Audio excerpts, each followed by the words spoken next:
a plus 15d એટલે શું થશે? તો 73. તમને જે આપ્યું છે આપણે લખ્યું. અહીંયા કાંઈ કિંમત નથી આપી પણ આપણે કિંમત ગોતવાની છે. અહીંયા કણે બે સમીકરણ બનશે. આને સમીકરણ નંબર 1 કહીશ, આને સમીકરણ નંબર 2 કહીશ. હવે અહીંયા કણે સમીકરણ લોપની રીતે ઉકેલશું.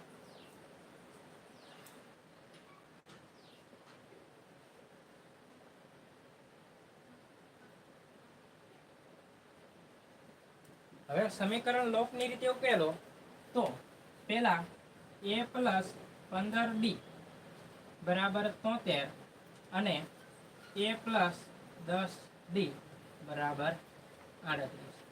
ચાલો, લોપ માટે બેમાંથી એક સમાન કરવું પડે તો બાદબાકી કરવાની થાય. તો અહીંયા બધાની નિશાની ફરશે નીચેના a માંથી a ગયા 0, 15 માંથી 10 ગયા 5d વધે અને બરાબર 73 માંથી 38 જાય તો આ 5 અને આ 3.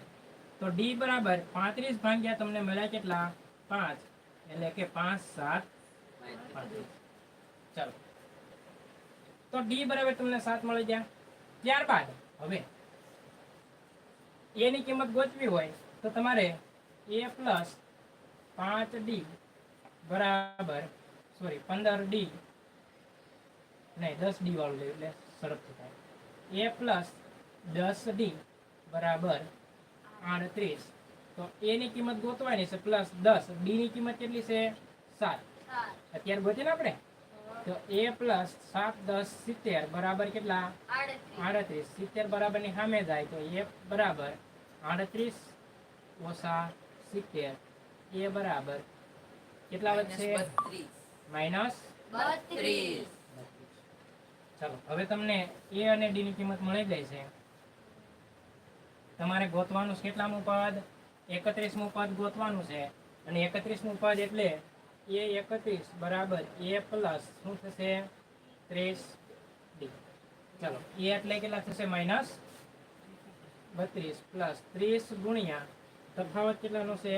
7 નો એટલે 7. અહીંયા માઇનસ 32 વત્તા 7 થી 21 210. 210 માંથી 30 જાય કેટલા વધે? 280. બીજા બે ગયા માઇનસ 178. તો જવાબ આવ્યો 178. બરોબર. Plus plus plus plus plus sorry. હવે અહીંયા સમજો કે તમારે આ દાખલો 3 સ્ટેપમાં યાદ રાખવાનો થાય. ફરજિયાત. કેટલા સ્ટેપમાં? 3 સ્ટેપમાં યાદ રાખો. બરોબર. કેવી રીતે? તો પહેલું સ્ટેપ, જો આવો દાખલો પૂછાશે 3 માર્કનો દાખલો છે, 3 માર્ક માટે મોસ્ટ આઈએમપી. તો 3 માર્કમાં સર પૂછાય એવો હોય 3 સ્ટેપ યાદ રાખવાના. પહેલું સ્ટેપ તો કઈ આવડવા. બરોબર. સ્ટેપ 1 માં શું કરશું? તો કઈ આટલું લખાણ લખી અને આટલું લખવાનું એટલે કે ડી ની કિંમત મેળવવી.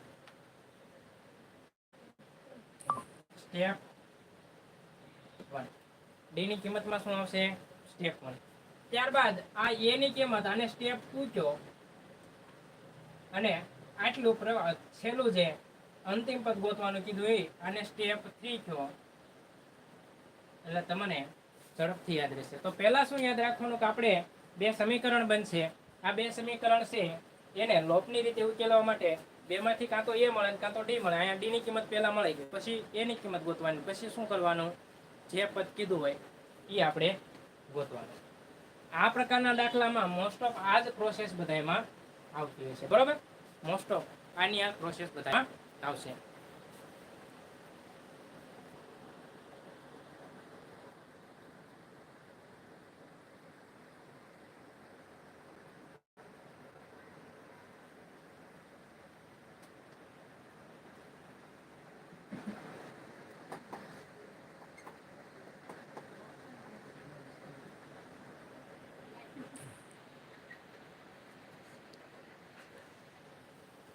ચલો, ત્યારબાદ હવે આપણે દાખલો જોવાનો છે.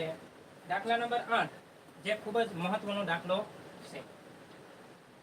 દાખલા નંબર 8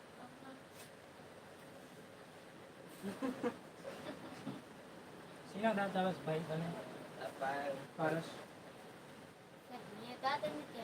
તો શું કર્યું તું?